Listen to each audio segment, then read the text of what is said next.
Praise lord. హల్లెలూయా, హల్లెలూయా.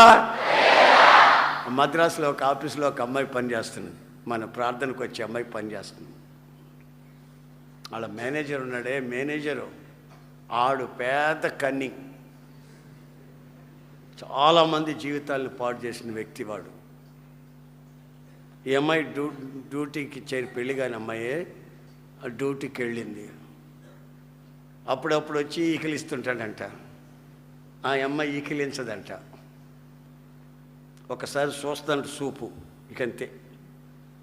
ఇక 20-30 రోజులు అయిన తర్వాత ఒక రోజున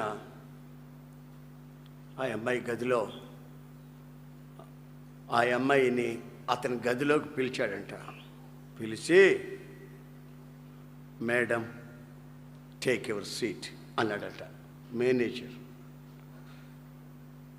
నన్ను కూర్చోమంటారు ఏంటండి, మీరు పెద్ద మేనేజరు, మీ ముందు నేను కూర్చోవటం ఏంటండి అంటే, అమ్మా ఒక 20-30 రోజుల నుంచి నీ బిహేవింగ్, నీ ప్రవర్తన నేను గమనించాను, నన్ను క్షమించమ్మా. నా జీవితాన్ని విప్లవాత్మకంగా మార్చావు, నాకు మనసుండే మనిషిగా తీర్చావు, నేను పశువుని అని కాళ్ళ మీద పడబోయాడంట.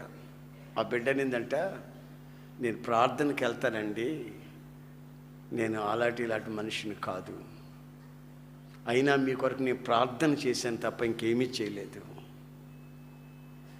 మీరు నా తండ్రి లాంటి వాళ్ళు. Praise lord.